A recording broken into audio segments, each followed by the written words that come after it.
All good. Thank you very much for being here today. I'm starting exactly on time, so here we go, see if I finish exactly on time as well. I would like to apologise that I do not have an all singing, all dancing production of a PowerPoint for you today. I have a very handsome picture of some guys' backs, and then I will just be talking to you with either the full production or no production, and that's where we've ended up for reasons beyond my control. So what I'm here to talk to you today about is repatriation. As Australians, we are very special because we use the word repatriation in a way that nobody else does. So many of you would have heard repatriation and thought of soldier settlers schemes and repatriation hospitals. Sadly for you, that's not what I'm here to talk about today. Instead, what I'm going to talk about is repatriation, which will make it clear. So the problem of taking the AIF and putting them back into Australia was described very early on in the process as a problem in triplicate, so a problem with three distinct strands. The first of these was called repatriation. What they meant by that was the organisation and classification of returnees and all of their shipping and transport. So the physical process of getting people from a place to their home place. The second of the strands was demobilisation, taking people out of the military and putting them into a trade or other civilian life. And the final one is what we more commonly think of as repatriation today, again only in Australia, and that is the reinstatement and support of men returning to civil life. This never really had a very comfortable term, which is sort of why Australia seems to have settled on repatriation, and that's quite comfortable. But other countries might call it rehabituation or re-establishment or reinstatement in civil life. There's lots of different terms for it. And those three strands of the problem are completely intertwined with each other, and part leads into one and part leads into the other. So what I was going to talk to you today about is repatriation in its truest sense, the bringing home of the AIF. I was asked to look into this process earlier this year, and what I found was fascinating, which is the reason I wanted to share it with you today. I'm about to give you every number I have. So if your question is about numbers, I don't know, here it is. And there are a lot of numbers, so if you've got a pen, get it out. When the armistice came into force at 11 a.m. on the 11th of November 1918, thoughts of soldiers overseas and their loved ones at home turned at once to their homecoming. For many of these, however, the journey home wouldn't begin for months.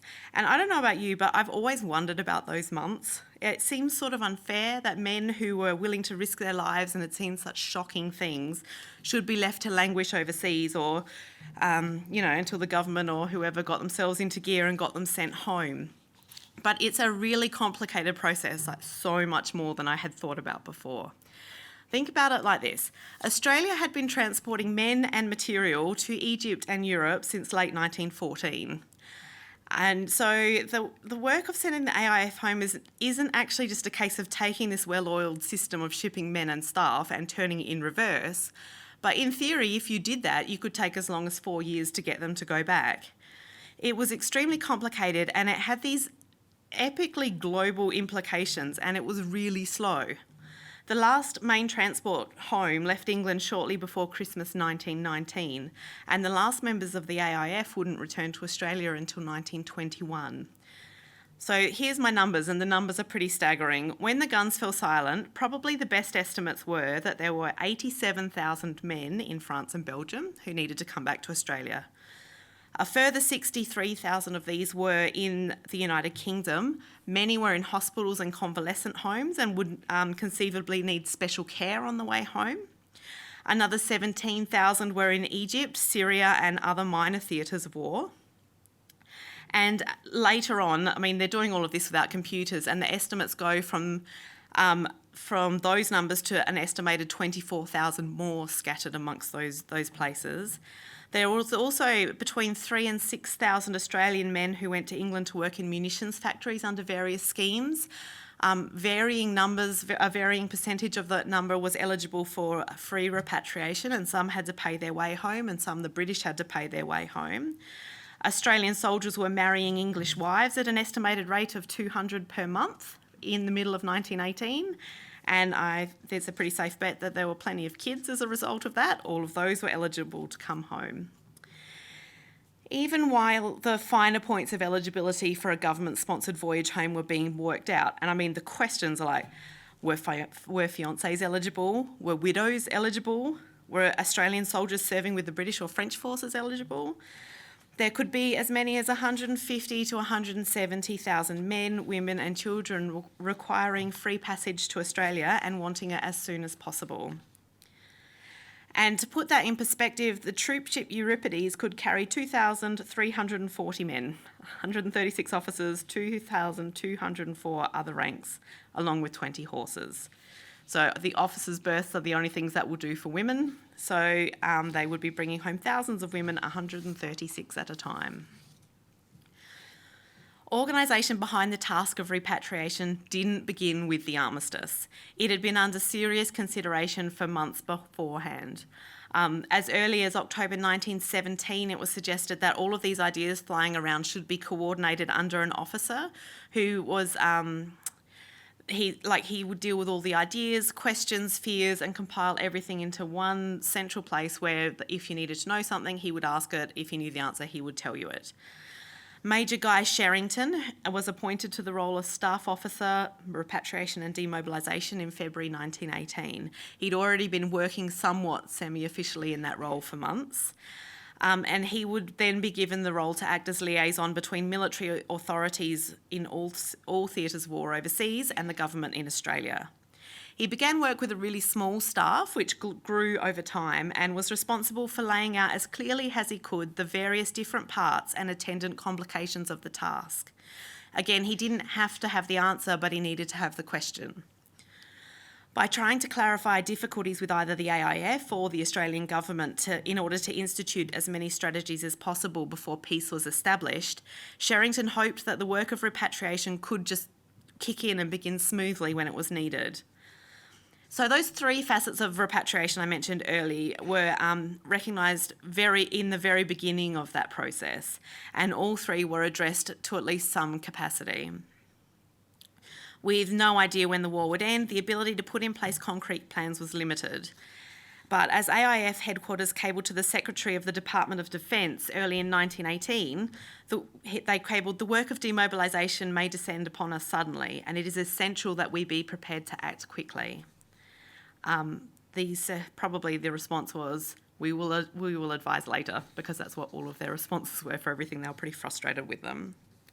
But yes, you might say, those poor boys and their families, they must be reunited. Let's also remember that while the AIF was overseas, it was costing Australia an estimated £1 million per week to pay, house, feed and administer them. Every week that passed was costing Australia, it was adding to the very heavy burdens of Australia, whose war expenditure was something like £800 million a year. The only hope to pay off a debt like that was to turn the AIF around as quickly as possible and get them working and paying taxes. But the first and most obvious problem for the Repatriation and Demobilisation section was how to physically return everyone to Australia. Simple question, right? But it has a global answer. Australia was not the only country seeking to repatriate its citizens. Other dominions of the British Empire had sent large numbers of combatants, and Canada, South Africa, New Zealand, India, the United States of America and others would also seek to send home tens of thousands, if not hundreds of thousands of their own people. A massive labour force from Asia and Africa needed to be returned. Prisoners of war of the Germans would cross paths with prisoners of war of the British and French on their way to their respective homes. Belgian refugees would go home from their refuge in Britain. It was not even the ports that would be choked. The French and Belgian railways were completely inadequate to deal with the problem, as were their roads. There would simply be no way to move anywhere without great difficulty in Europe, in Central Europe, for months. In fact, there weren't enough ships in the whole world to complete this mammoth task even remotely quickly. The British Ministry of Shipping, which was largely responsible for the allocation of transport, gave an initial undertaking of returning 200,000 AIF troops to Australia within 9 months. And they were giving these allocations to everybody who was coming to them to seek to use their ports. And so that's a rate of 5,000 Australians going home per week, which was considered pretty reasonable. And knowing that Australia wasn't the only country lobbying for more ships, and knowing that Britain had promised priority to the Americans as a thank you for their entry into the war, every effort was made by every Australian in any capacity to keep pressuring the Ministry of Shipping to keep to this undertaking, even before the end of the war. They'd promised it, we were going to have it, but it's this constant process of negotiation.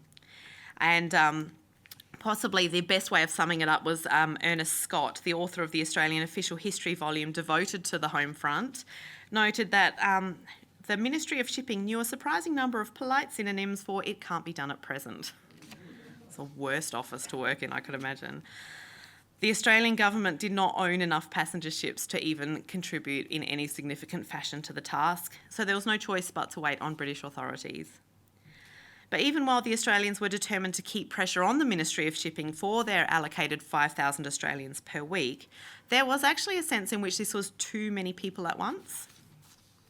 The act of just dumping tens of thousands of young men into the Australian economy had the potential to cause serious damage both to the economy and to the processes of repatriation and care of returned soldiers. In fact, Prime Minister Billy Hughes and the commanding officer of the AIF Administrative Headquarters, Brigadier General Dodds, I quote, agreed that 12 to 13 months would probably be the shortest period in which Australia could absorb all AIF personnel yet to be returned. There's no point in letting the Ministry of Shipping know that they would actually like to stretch it out a little bit longer, but this secondary thought process is always running concurrently in these early preparations for this repatriation, and it's another thing that they have to take into consideration when they're trying to allocate men to go home. And again, the sheer numbers of passengers on these usual trade routes between Australia and the United Kingdom had a direct bearing on the volume of cargo space available both to and from Australia, and actually had the capacity to disrupt international trade. If steamers followed the usual trade routes, which they almost certainly would, they would clog ports all along the way and impact any other shipping. Australia had to balance returning their men home with any import-exports that they wanted to conduct. Men were returned to states proportionately, so the suggestion was for something like 1,000 a week for New South Wales, 800-ish for Victoria, 400-ish for Queensland, 300 for South Australia and Western Australia, and about 150 for Tasmania. Sometimes those numbers add up and then meet their overall number that they're suggesting. Sometimes the numbers are wildly different from each other. There's so many threads that they could be thinking maybe 5,000 a week here and 10,000 a week here, and it's really complicated. And each part of the repatriation department is lobbying for their own issues while the Australian government's trying to deal with this issue and someone else is trying to deal with another one. But by having the proportionate return, at least the states would have a chance to deal with a relatively steady flow of men coming back in rather than a flood, death sort of fluctuating situation. It's interesting to note that early policies recognised that it was important to avoid, and I quote, displacing thousands of women who have entered the industrial life of Australia to make good the loss of production due to enlistment for service overseas. The hope was the economy would actually expand to continue to include women in roles that they had previously not played a very significant part in. And the success of that is up and down, but at least it's recognised early on that it wasn't necessary just to kick the women back into the kitchen and we will take our man jobs back. There's always a sense of the individual in this process, which I'll talk about a little bit later on as well. Trade requirements of the nation had to be taken into consideration. For example, with the restricted shipping space for cargo and ongoing shortages of raw materials in Australia from 1918, it was expected that manufacturing opportunities would be limited in at least the short term. Land settlement schemes were one of the fond hopes for the future employment of many men, with the outdoor lifestyle expected to benefit them. However, it was acknowledged that many men wounded during the war would not be fit for more than sedentary occupations like clerical work and that sort of thing. So in Australia, the government decided what people would probably want to do and started allocating resources to that even while we're expecting them to come home. Australian authorities actually put a commendably high degree of emphasis on the individual in the midst of this colossal undertaking. We're talking about tens of thousands of people you're trying to organise to do something that can affect your economy. But there was no suggestion that men would be conscripted to specific tasks on their return to work to Australia. Rather, every man was given a choice. They were given education and opportunities to determine what they wanted to do. Did you want to go back to what you were doing? Did you want to change what you're doing? We will help you get educated to do that. And they were, a census was taken out, which soldiers thought was probably going to affect their pension and they didn't like to fill it in. But they were able to give the government an information on what they wanted to do, and then every effort would be made to help every man to change into what they wanted to do. So perhaps the Australian government's greatest concern was how to integrate the returnees into society. There's a very real danger that the sudden return of hundreds of thousands of willing workers could upset the economy of the entire nation, and this very careful consideration and preparation would need to be there from the very start before anyone started to go home. After months of investigation, Sherrington's early investigations led to this definite basic policy document on which the development of a repatriation scheme would be based. Chaplain 4th Class the Right Reverend Dr George Long, the father of the Second World War historian, was appointed Director of Education very early on, and from 1918 a sports board was planned to conduct competitions, but more about that later. But Education Department was established, the Repatriation Department was established, and work continued apace. Sherrington established some concrete policies through negotiation between the Australian Government and AIF policies. But of more value was the list of questions he established that would need answers as soon as possible. Sometimes there weren't answers available at the time. Sometimes answers had to be badgered out of the right department. But Sherrington had set the course for the logical flow of information and how to obtain the answers in the right order. And then for months, the Repatriation Section stalled, waiting for an answer and waiting for the end of the war. And the questions again, who would be eligible for return? Or more importantly, who would be eligible to discharge from the military while they were in England? Did the government have plans for the men while they were waiting to leave, or would it be up to the Repatriation Section to occupy them? If a man went to fight and his wife made her own way to England to be near him while he was fighting in France, but then he was killed in France, and was it even possible to deny her free passage back to Australia? Or should the AIF continue to get its harness, saddlery and vehicles, which it has already paid for from the British War Office, or should they try to get their money back and get them from Australian manufacturers who would be unhappy if they found out that they were coming from British manufacturers, and even though this was a perfectly happy and acceptable process 6 months ago? The questions are insane, and it goes to the details are crazy, but it all needs to be sorted out. They've got an eye on the Australian newspapers, they've got an eye on industry and trade and people, and it's really interesting, and it's a bit daunting to get your head around. But I keep giving you these lists of repeated questions because the records are just full of them. All of these questions were asked. There are more questions than answers for a really long time, but there is no more important question than this one. Who gets to go home first? What order do we send them home in? And actually, there was a concrete answer to this for months. Most of the pre-armistice work of the Repatriation and Demobilisation Section was predicated on the assumption that the interests of the nation would go first. So there's two perspectives on who gets to go home first, an Australian-centric one and a France-England military theatre-centric one. The preferred option of the Australian government was that the people who could fit back into a society with the most ease would be the first to go back, and so that's what they were working towards. To the point that an unofficial press cable of the 21st of November 1918 reported that, and I quote, "The troops will return as units under their own officers. The battalions, regiments and batteries will be divided into halves, the first coming half containing as many men as possible meriting preferential treatment according to this priority list. Number 1, men guaranteed employment in Australia, and married soldiers, the more kids the higher the preference, and then by length of service. Number 2, single soldiers with guaranteed employment of long service. Number 3, single soldiers, no guaranteed employment of other lengths of service." All of the pre-war preparations for returning the AIF showed a marked preference for prioritising the return of the soldiers with definite employment on return, or with wives and children who need to benefit from that definite employment. In fact, they went so far as to expect the precedent of return would actually be given according to which trade the men were in, prioritising those in primary production before those other various classes of unskilled labour. And so my favourite example I found in the documents was, this apparently made it clearer for people, a soldier employed at the Lithgow Ironworks rolling sheet iron would be returned to Australia before a soldier employed in manufacturing buckets from raw material which is secured from the Lithgow Ironworks. So now we all get it, right? It's very specific.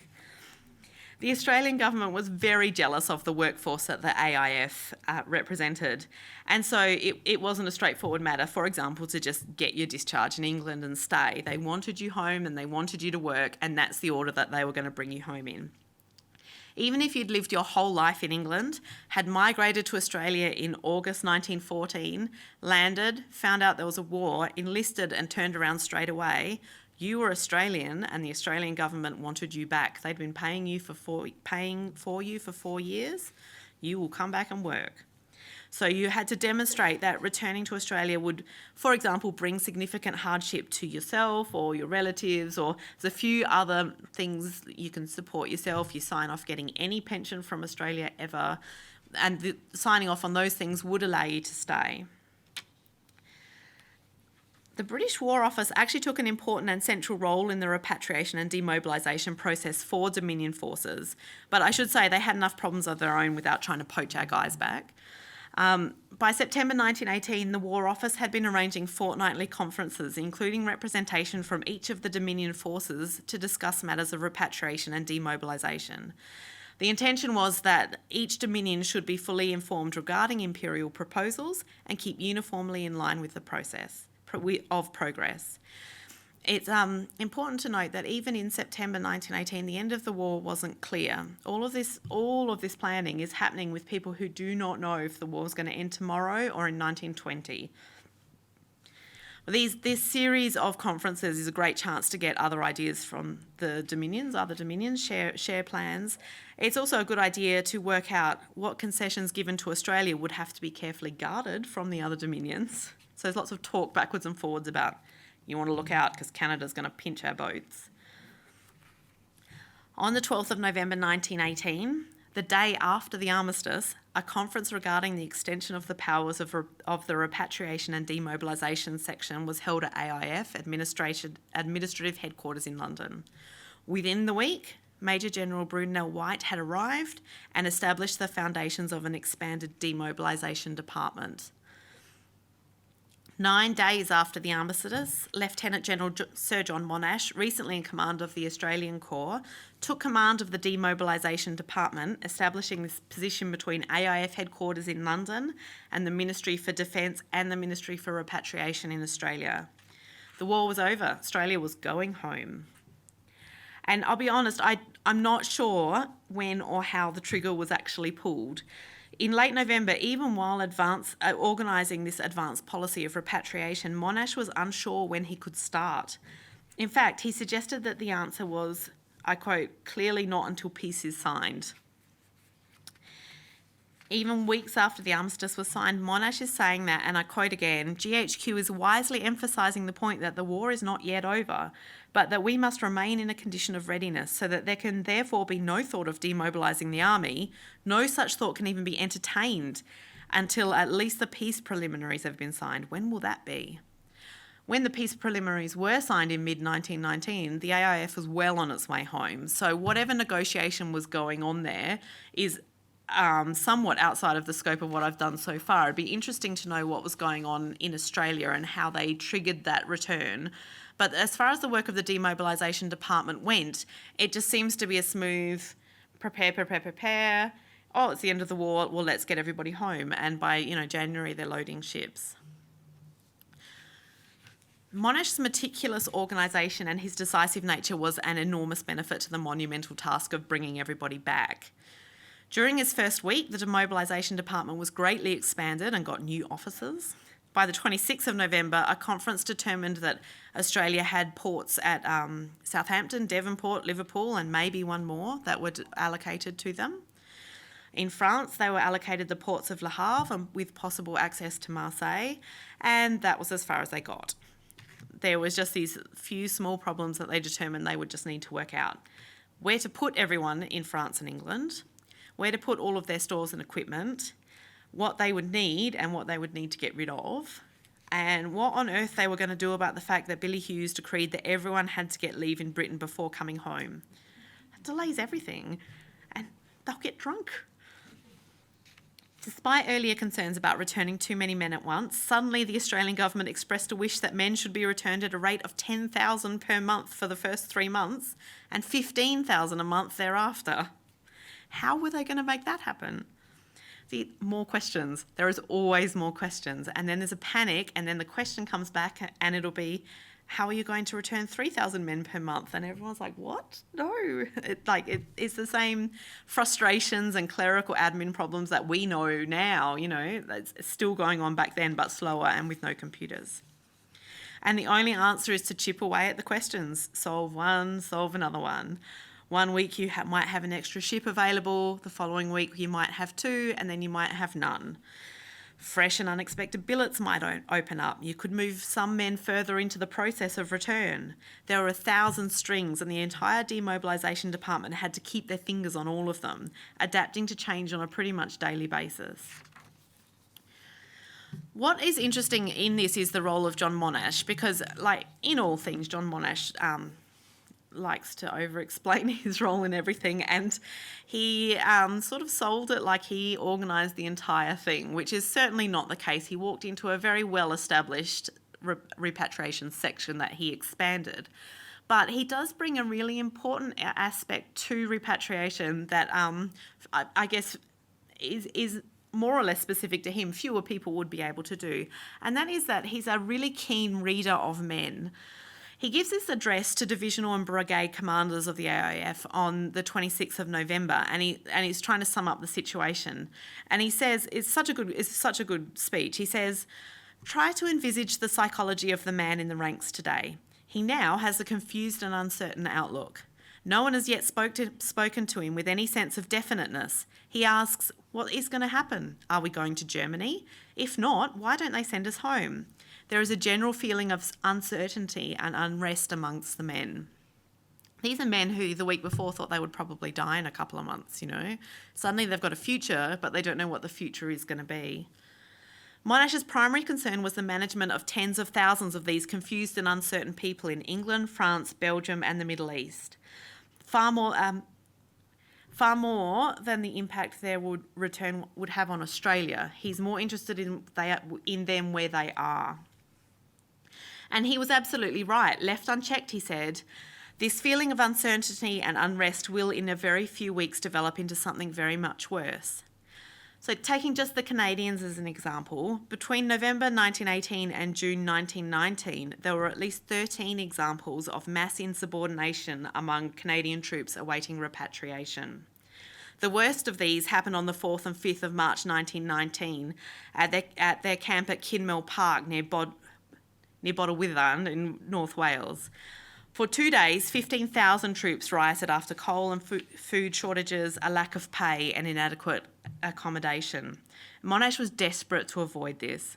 So making sure basic requirements were met across the AIF, food, shelter, pay was critical. The speech he gave in late November is something I would actually love to read you just the speech and then I'll go home because it is really interesting. But he lays out his approach to these waiting men and explains how it contrasts in his approach as a fighting commander instead of this organisational commander, I guess.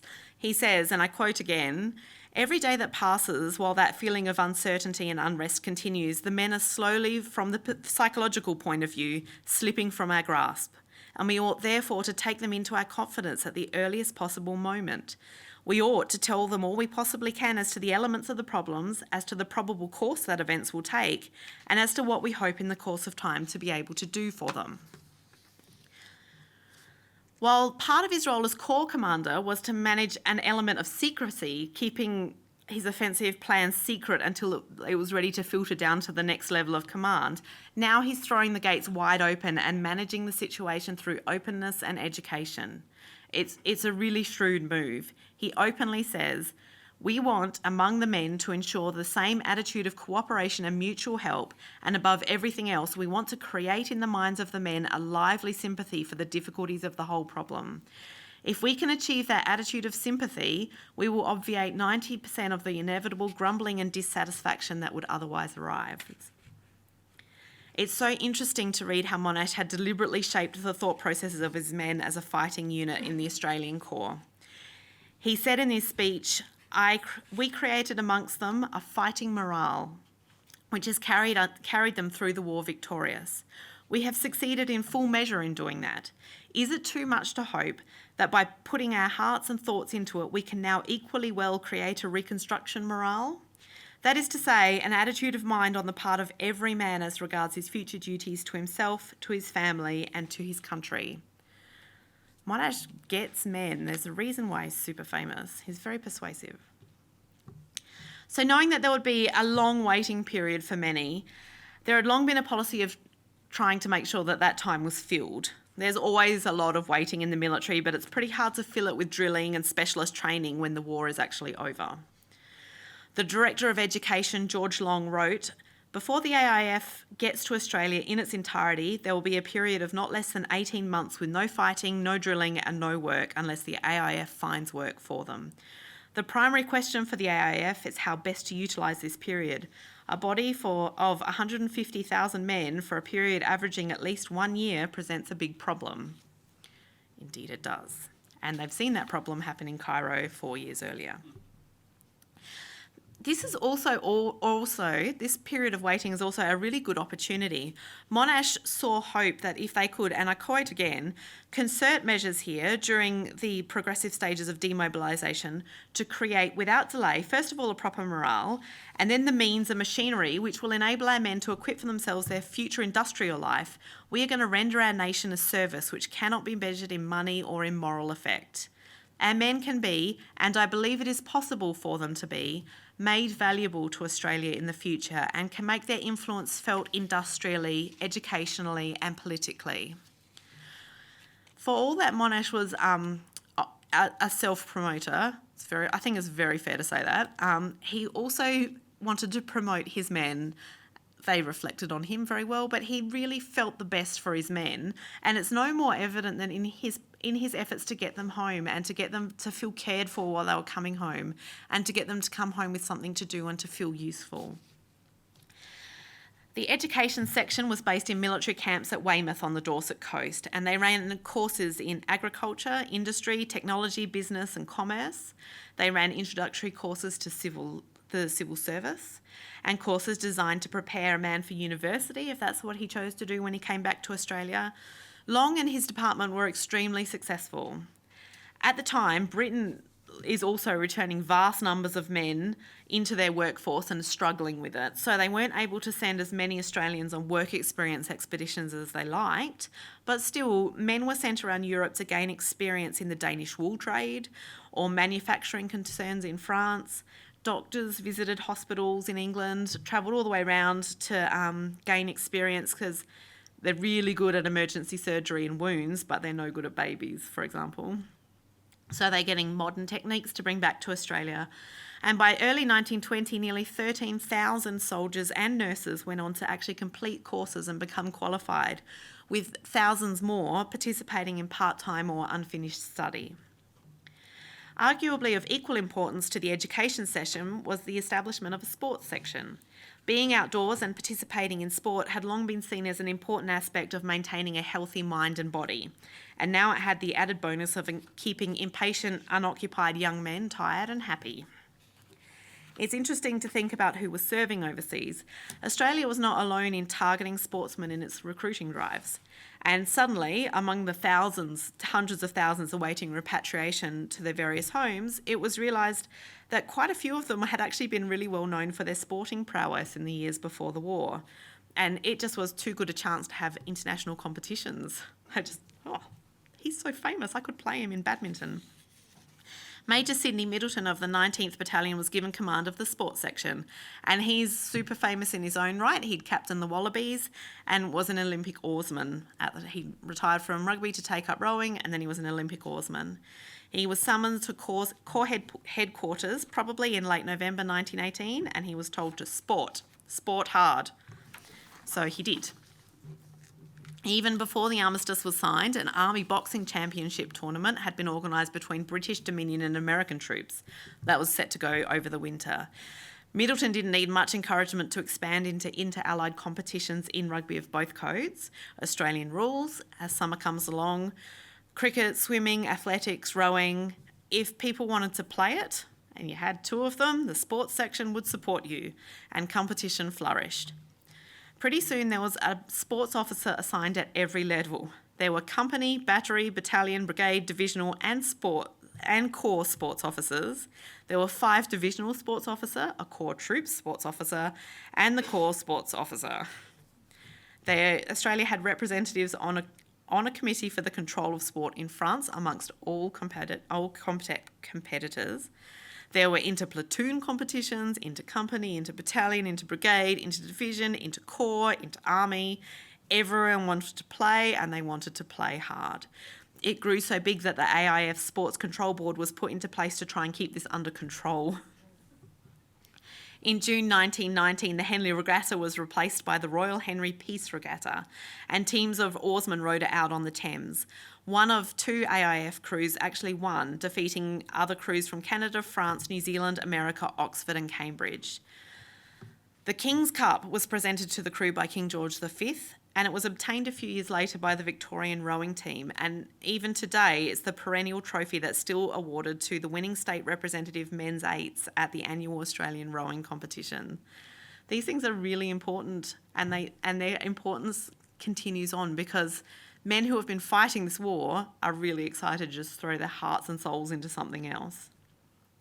All of this activity, combined with Monash's open approach, served the AIF well, and they avoided serious unrest like the Kinmel riots.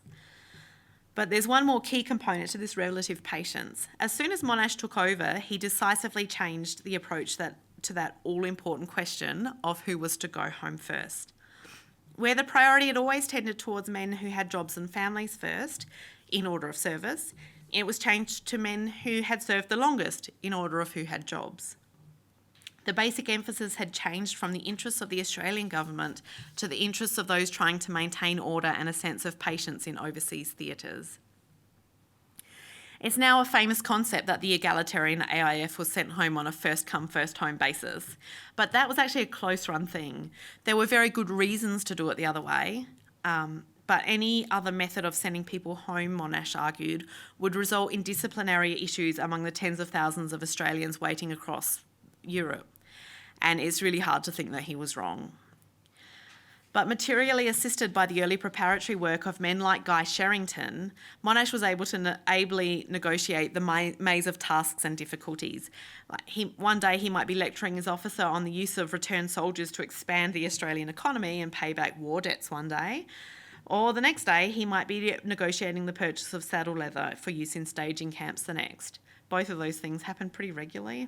There's a lot of talk of saddle leather. The task of repatriation was one of equal parts enormous concept and myriad detail. For the next year, the Repatriation and Demobilisation Department worked to keep both their charges content and to get them home as quickly as possible. A few thousand Australians took the opportunity to be discharged from the military in the United Kingdom, although the Australian government didn't like it. And one of those was Sid Middleton, actually. He didn't come home to Australia until the 1930s and came home like a superhero. In the last return recorded by the Repatriation and Demobilisation Department in February 1920, by February 1920, there were just 3,243 members of the AIF in the United Kingdom. There are a few more scattered around Europe and about 3,000 soldiers' wives and dependents waiting for the last troopship home. 149,969 soldiers had already embarked from Australia. They had negotiated that many people through a maze of global economies and shipping.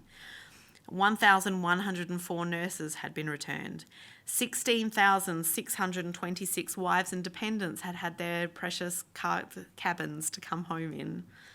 It took as many as 176 voyages using 137 different ships to complete the work. They did this without computers, people. Your minds should be boggled. My mind was boggled. Of course, in Australia, repatriation means that more than simply returning people home, and the work of the Civilian Repatriation Department will continue for decades. In fact, it continues today in the work of the Department of Veterans Affairs. But for those given the task of negotiating the return of thousands of people through a maze of global affairs, government red tape and simple supply and logistical problems, the repatriation of the AIF was an unmitigated success. I think it's important that I end by saying that this is just the task for Australians that blew my tiny mind. Everything I've talked about, keeping people housed, keeping them fed, moving them, getting them educated, getting them back into society, finding them somewhere to swim competitively, saddle leather. There's so much movement and endeavour, and it's happening everywhere. It's happening in Canada and India and New Zealand. It's happening in China. It's happening in Africa, Russia, France, America. There are huge concerns everywhere. The British Ministry of alone allocated ships for the return of millions of people in 1919. And, as well as trying to do their normal work of maintaining ordinary entire global trade. The entire world had been off kilter and was even crazier. And the remarkable thing is that within a year, it had settled down. So the months that the AIF waited in France and Belgium and England to come home were some of the most interesting that they were bored through. So thank you very much for coming to hear my talk today.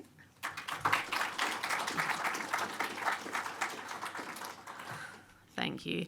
I am not going to pretend to be an expert on this. I'm just a very interested person. So if you've got any questions, I'll have a decent crack at them. If you know any answers, stick your hand up. Yeah. Thank you for the surprisingly interesting talk. I know, right?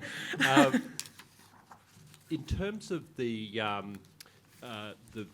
organisation, it sounds like that it was pretty well left to the military. I'm just wondering, was there any role for conventional civil servants or public servants in this, or was it essentially a purely, well, it sounds like almost a pure army exercise, albeit no doubt dealing with the maritime sort of, side of things, given aircraft wouldn't have been used? Yes, quite. So there's two aspects to the problem. There is the home front aspect and there is the away front aspect, and there is a plug in the middle. And initially that plug is there's a senator, George Miller, and there is Guy Sherrington and later John Monash, and they connect and they decide what they need to decide, and then they ask their questions of what they can't do, and these guys decide what they need to decide and then send requirements and questions back, and all through this one nexus. So as much as possible, the return is organised according to the people overseas, but the requirements of people at home are met, and then sometimes that is reversed depending on what the issue is. I think it works, it's predicated mostly on if you can sort that out, can you just sort it out, and if not, pass the question up, and it passes up and then over into the other sphere. Yep. Thank you very much for your presentation. Yeah. In your research, did you come across any mention of Colonel or Brigadier Lean participating in the repatriation settlement? Not from the aspect of returning them home. I believe he's more involved in the Australian side of things, and once they arrive, dealing with them from that aspect. But as far he's more the third strand of the problem, which is settling people back and maintaining that. Obviously, he's got stuff to do with everything along the way, but his primary role is once they're Australia side, where do they go and what happens from there, rather than how do we pack them up and send them across. Thank you.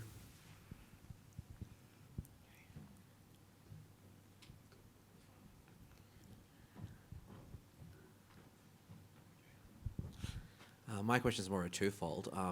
Did the Russian Civil War and the requirement for Britain to send troops to relieve that impact upon the repatriation?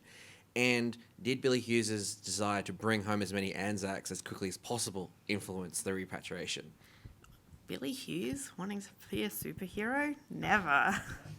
Billy Hughes is also someone who likes to wear a cape and be a superhero, and that's why he was like, everyone gets home leave, and they could all go and have several weeks in Britain. And yes, he certainly wanted to have heroes come home early so he could parade them round, whether they were Anzacs or whether they were Victoria Cross winners or somebody he could use for sure. Australia offers contingents to things like the War Graves Section, and the Russia. There's a small contingent of Australians who go to Russia to help in that situation as well. They're really small, and they are sort of able to be sidelined from this whole process, and you could, like, they raise their own little force and then they send them away and then they come back and plug into the behemoth of return. And it's not much of a blip on the radar because they're dealing with such big numbers.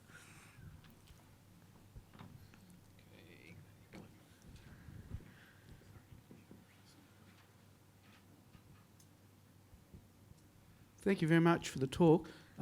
Two things, one comment, one question. Billy Hughes had actually instigated the return of 1914 men from about September. So there was already men starting to You're be brought absolutely back. right, yeah. Yeah. And the other thing is the shipping. It took about 3 months for a turnaround for the ships. So they're going back. So how much of them going back was actually also taking back trade? Yes, there is that possibility. So, like, things like the wool trade and stuff suddenly turn on their head, and, like, I can talk economics, but I can't really understand it because it's numbers. But they have to rethink things, and they end up with, like, an ability to export more and import less. But there's still a problem somewhere which they are discussing that I don't quite understand. And there's a whole issue with the imports and bringing guys and then having bags. And for a long time, they're talking about nobody being allowed to have any bags because that would take up too much cargo space. So you just leave all your stuff in England and we're done. So that is a constant conversation about what can we bring and what do we export and what do we import.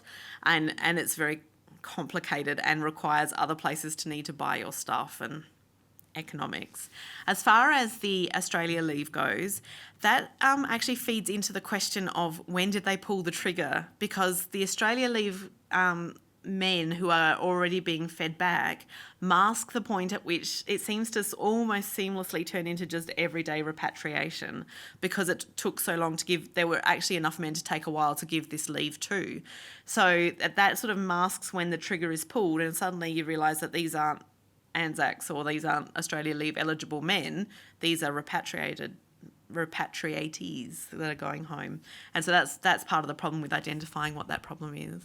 And because I like military records more than political records, so I don't know. Thank you, Meleah. Just a small personal touch.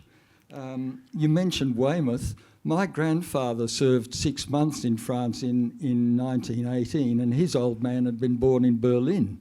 But he ended up, after being taken out of the front because he got flu and was cured in England, but then he was attached to the number 2 Commonwealth depot in Weymouth. And you know what he was? He was a school teacher.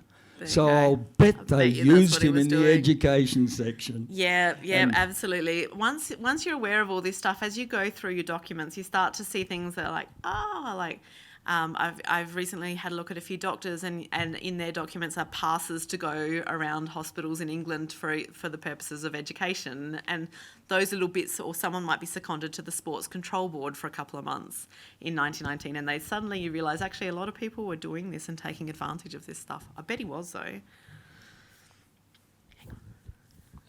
Thanks. Given the clear priority was to move men and women and their dependents, what happened about all the equipment and those sorts of things, and I suppose in particular material destined for this institution?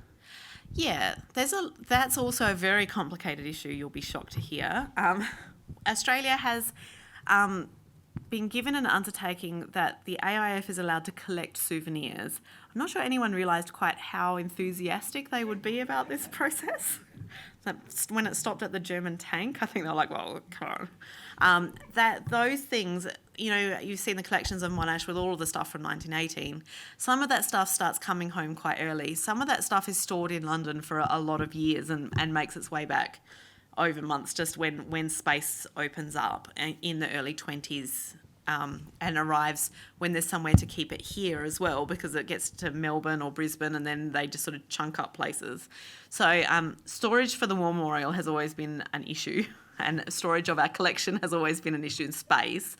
Aside from our collection and the things that we were allowed to souvenir, there's other things as well, because a lot of the armaments, for example, that the Australian artillery are using have been bought on purchase agreement from the British Army. So what do? Do we just hand that back and get our money back, or do we hand it back and not get our money back? Or those sorts of negotiations are part of this process, and there's a section that's designed to deal with, okay, so gun number 168, what do we do with that one? And they'll have conferences and work out, do we pay you for it and take it home because we still need to defend Australia, or there is no way we're going to use that in Australia, send it back. And yeah, that's one of those things that there's a myriad answers, and it depends on the Australian government and the Repatriation Section and available shipping and someone being willing to store it. And so it depends on what it is and why it's important. And those conversations go down to kit bags. How many kit bags are we going to give them? Well, they can't take 2. What are we going to do with that? The detail is crazy. Question number 2. I think you suggested that in about February 1920 there were about 3,000 service people still in sort of France, UK. Can you give us a flavour of who they were? In other words, the lucky last, so to speak. Were they deliberately trying to stay, maybe unable to make up their minds about whether to maybe take up a job in Britain or marry or something like that? Yeah, no, all of those guys, their decisions had either been made by them or made for them. If you were getting married, get on it and get her home. Like anyone in 2 minds, their mind was made up. You were coming home and then you can sort yourself out. They had already left about 3,000 men, let them go in Britain, and that process was finished by 1920. The ones that are left are generally still working in a capacity on repatriation, on future defensive plans, and negotiations with various countries, or finishing off the work of closing down camps, or just administrative work. So they are there for work purposes rather than hanging around purposes.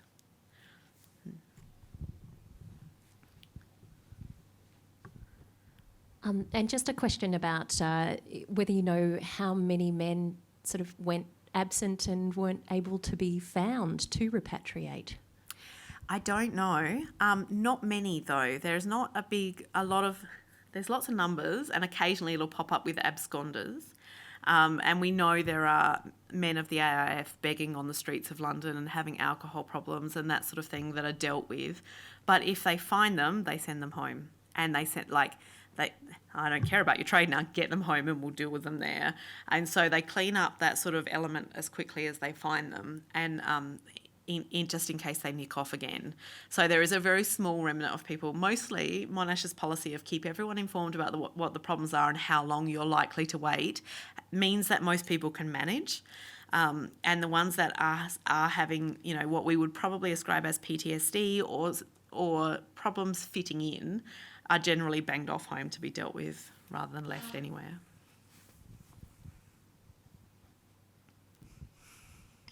Don't you ask me an economy question, Misha. If you want to know about the economy, ask Misha.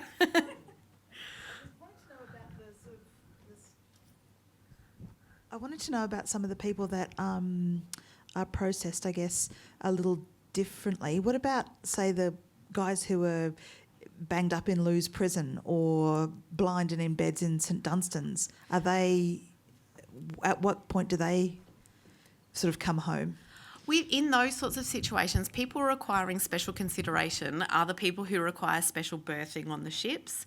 So they will be done as a contingent. So it may be that they have 10 jail cells available, and so you can send 10 people home and negotiate that. Or you might have a guards detachment who's available to take care of more of those, or you might negotiate to leave them there for a little bit longer. The sick and wounded are fed back on regularly on intervals, so a part of a ship is dedicated to them generally to come home in pieces. Sometimes there's hospital ships. Again, it's one of those things where you take what you get and you push it as far as it can go, and just deal with the next thing that happens. So I have not gone through who went when at all times, but I've seen all of those things be negotiated at various different times. Meleah, great talk.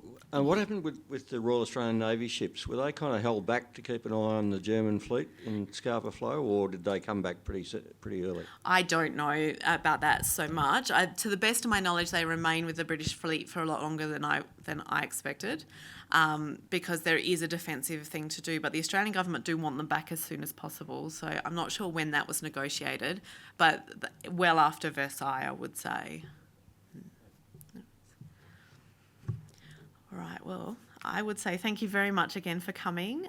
Do please keep an eye out for further talks, because my colleagues and I will have them planned for next year, and we really look forward to seeing you again in the future. Thank you very much.